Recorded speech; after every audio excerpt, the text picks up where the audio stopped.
Mungu Bwana asifiwe. Amina sana. Nimebarikiwa. Amina, nimebarikiwa pia. Amina. Unaitwa nani? Naitwa Fred Manase. Fred Manase, mtumishi wa Mungu anaitwa Fred Manase. Fred, wewe ni drama.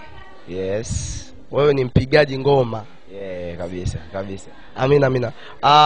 Tumeona kwamba ibada ya leo ni ibada ambayo ilikuwa ina utukufu ndani yake, na ibada ya leo ilikuwa ni ibada ambayo Mungu mwenyewe aliamua kuiachilia. Unazungumziaje ibada ya siku ya leo? Cha kwanza namshukuru Mungu sana kwa sababu tunahudumu sio kwa sababu tunaweza, unajua tunahudumu kwa sababu ya Mungu anayetusaidia. Na Mungu anasema kwa msaada wake tunatenda makuu. Kwa hiyo tunaweza tukawa tunapiga vyombo, tunaimba kwa sauti zetu, lakini kama kile ambacho tunakifanya hakitakuwa inspired na Roho Mtakatifu, hakitakuwa inspired na msaada wa Mungu, tutakuwa tunakifanya bure. Kwa hiyo namshukuru sana Mungu kwa sababu ameonyesha msaada wake na ametusaidia, ndio maana wingu lilishuka na watu wakahudumiwa sana. Amina. Mungu akubariki sana mtumishi wa Mungu. Lakini pia hivi nikuulize swali.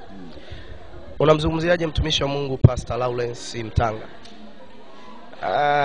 Sasa nakosa hekima, lakini Mungu ni mwema kwa sababu Baba Lawrence Mtanga anatusaidia, na ni mchungaji ambaye kimsingi nimekutana na wachungaji wengi, lakini unyenyekevu wake unaniogopesha. Yaani pastor ni mnyenyekevu kwenye kiasi ambacho unaweza ukashangaa.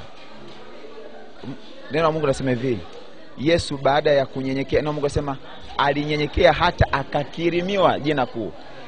Unyenyekevu wa Pastor Mtanga utamfanya Mungu amkirimie jina kuu sana. Amen. Iko ndo kitu ambacho sifa kipekee sana kuhusu Pastor Mtanga, ni mnyenyekevu. Mungu ambariki sana. Amina.